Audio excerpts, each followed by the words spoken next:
Hello beautiful faces, thanks for stopping by, whether you are new or returning. Today is the last video of end of year content. I wanted to do an end of the year wrap up, kind of talking about every single book I read in the year, but I wanted it to be rapid fire style because if I actually talked in depth about every single book, I think this video would go for hours upon hours upon hours. So I'm just going to do a yes, no, or maybe with every single book I read in the year. So I will just give you the title, I will give you the author, and I will tell you what genre it's in, and then I will tell you whether I would recommend it with a simple yes, no, or maybe. Now, I read 50 plus books in the year, and I cannot be bothered trying to get all 50 plus physically surrounding me because I cannot be bothered having to rearrange my shelves today. Also, some books I read on my Kindle. So I am just going to give you computer generated images so you can look at the corners, because obviously I will put up a photo of the book I'm talking about, but I just cannot be bothered holding them all today. So let's jump right into it. Court of the Vampire Queen by Katie Robert, which is like a dark fantasy erotica basically. This is a maybe leaning towards a no.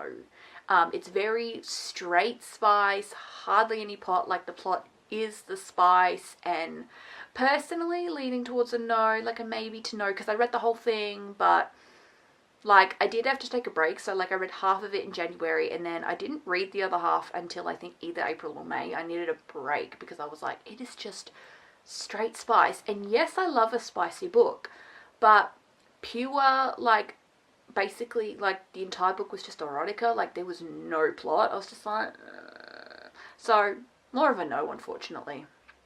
Bunny by Mona A. Ward, which is like a thriller slash horror, and I'm going to give that a hell yes.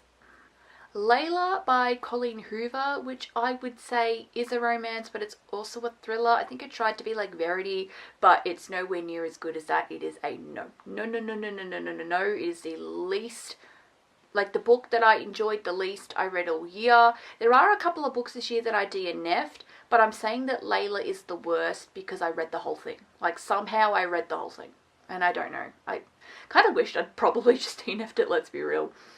Before the Coffee Gets Cold by Toshikazu Kawaguchi, which is a like just general fic, but it's Japanese translated, and that is a yes.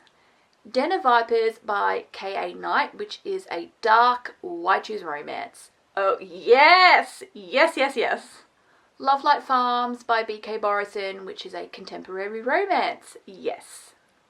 The Other Brother by Teenie Page, which is a contemporary romance. Yes. I very much highly recommend this. I've been recommending this to everybody in my personal life as well because it's just so good. Both The Cruelest Kind of Hate and The Last Kind of Kiss by Celeste Byers, which are contemporary sports romances. Yes. Moving on to February, the entirety of the Imperium series. So I read Fourth Wing in February, I read half of Iron Flame in February, then I read the second half of Iron Flame and Onyx Storm both in March. So the entirety, Fourth Wing, Iron Flame and Onyx Storm, which are romanticies, yes. And the Highland Kiss by Amy McGavin, yes. Moving on to March, where I read the first 2 volumes of Kinporsche, which are an automatic yes, but also the entirety of Kinporsche because I read some more Kinporsche later in the year. It's all just a yes. And like I mentioned just before, I read the other half of Iron Flame and Onyx Storm. Yes, yes, yes, yes, yes, yes to all of it.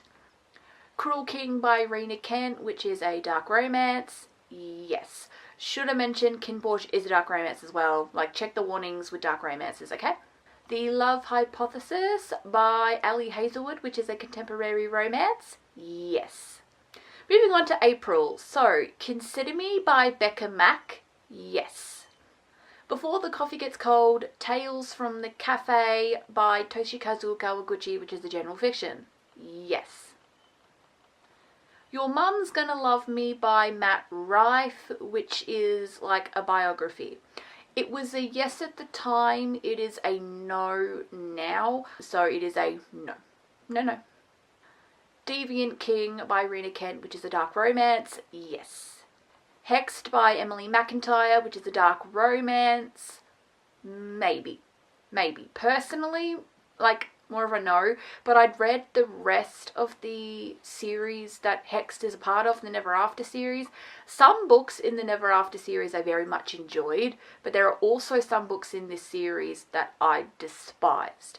So the series as a whole is like a maybe. It's like a yes for some and a no for others, but Hex personally was one of the ones I didn't like, but I'm giving it a maybe because I liked the MMC, but I really disliked the FMC and I disliked the plot as a whole. So it's like a maybe leaning towards a no. Both Done and Dusted and Swift and Saddled by Lila Sage, which are contemporary romances. Maybe. The Song of Achilles by Madeline Miller, which is a Greek mythology. Yes. Moving on to May. Icebreaker by Hannah Grace. Yes. Both Lost and Lassoed and Wild and Wrangled by Lila Sage, which are contemporary romances. Again, maybe. And the rest of the Royal Elite series by Rena Kent. So, Black Knight, Vicious Prince, Twisted Kingdom, Steel Princess, and Ruthless Empire. Yes, definitely yes. Oh, and the Royal Elite epilogue as well. Yes. Moving on to June, The Pumpkin Spice Cafe by Laurie Gilmore, which is a contemporary romance. Yes. Bound by Shadows by Katie Madden, which is a dark YG's romance with some thriller elements. Yes. Very much so. Sin Bin by Anastasia White, which is a contemporary romance. Maybe.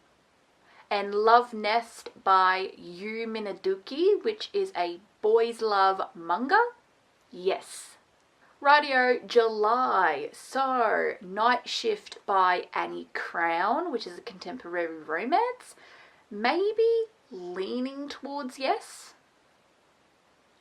Hamritya by Scarlett Drake, which is a MM contemporary romance. Yes. The first volume of Papasetska Tract, which is like a slice of lifey manga. Yes. I also read the second volume of Papasetska Tract, and that is also a yes. To Catch a Firefly by Emmy Sanders, which is a contemporary romance. MM. Yes. Both Relentless Devil and Merciless Devil by Kylie Kent, which are dark romances. Yes. Moving on to August, where we had the first DNF of the year, which is going to be an automatic no, which is Five Brothers by Penelope Douglas. I got about halfway through and I just didn't care to continue on. There wasn't anything in the book keeping me interested, and so I just decided to stop. Pucking Sweet by Emily Rath, which is a contemporary romance. Yes. Hateful Vows by CJ Lucci, which is an ARC that I received this year. It is a dark mafia romance. I absolutely loved it. Yes. Moving on to September. So the first two books from the Summer I Turned Pretty trilogy I read in September. The third book in that trilogy I read in October, but the entirety of the Summer I Turned Pretty trilogy, which is a young adult sort of romance series, yes. My Vampire Plus one, which is like a cozy sort of romantasy, like rom-com with a vampire character in it, yes. Silver Elite, which is a dystopian romance, maybe leaning towards a yes. Her Soul to Take by Harley LaRue, which is a dark romance, yes. Fake It Till You Make Out by Isla Olsen, which is an MM contemporary romance, yes. The Bastards Volume 1 by Emerson Barrett. I'm not entirely sure what genre I would put this in. I really wanted to read it because I discovered Palais Royale this year, who are my favourite band of all time alongside Coldplay. Emerson Barrett is the drummer for Palais Royale, but he also loves creating artwork and things like that. It is a yes, but maybe like a maybe leaning towards a yes. I feel like you might be a little confused if you are not a Palais Royale person.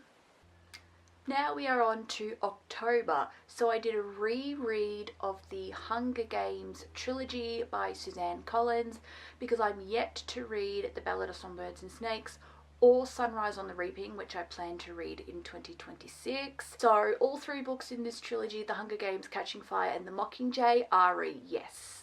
Float by Kate Merchant, which is a young adult romance coming of age sort of book, yes. Actually, very surprisingly, yes. Twisted Ink by A.M. McCoy, which is like a very taboo sort of white shoe story. Maybe leaning towards a no. This is another book like Court of the Vampire Queen, which is like straight spice, no plot. And I think I've realised, as much as I love a spicy book, I don't want to read one that has like zero plot. Shattered by Light by Katie Madden, the second book in that same duo as Bound by Shadows, yes. Time for November. So, The Cinnamon Bun Bookstore by Laurie Gilmore, yes. The First Kind of Love by Celeste Bryars, yes. Should have mentioned The First Kind of Love and The Cinnamon Bun Bookstore are both contemporary romances. Both Soulless Devil and Reckless Devil by Kylie Kent, which are dark romances, yes. Lastly, we have December. So, Window Shopping by Tessa Bailey, which is a contemporary Christmas romance. Yes, surprisingly so. This redeemed Tessa Bailey for me, and I explain all of that in the December reading wrap-up if you're interested. Twisted Lace by A.M. McCoy, no. Just going to mention Kinporsche again because this is when I read volumes 3 and 4 and it is an automatic yes.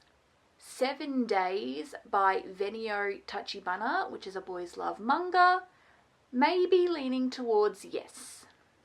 Worst Soulmate Ever by Haruta, which is a boys love manga, yes. Sleeping on Paper Boats by Teki Yatsuda, which is another boys love manga, yes. Well, that is every single book that I read in 2025, whether I would recommend them or not, with a yes, no, or maybe. I love that most of these were yeses. I did forget to mention that I did have another DNF in August. There was a dark romance book I tried to read called His Revenge. I only got a couple of chapters in and decided to stop reading that because I couldn't continue. I found it to be quite poorly written. So I DNF'd that one as well. I should have mentioned it in the August section. But just want to say there was another book I DNF'd which I forgot to mention while recording, which was Things We Never Got Over by Lucy Score, and I dislike it so much that I am not continuing on with this series. But majority of the books I read this year were yeses because I very much enjoyed myself and most of the books that I read this year. But yep, that is it. Thank you for watching. Hopefully you enjoyed. If you did, leave a thumbs up, subscribe down below if you love a good book just as much as I do. And yep, that's it. I'll see you next time. Bye!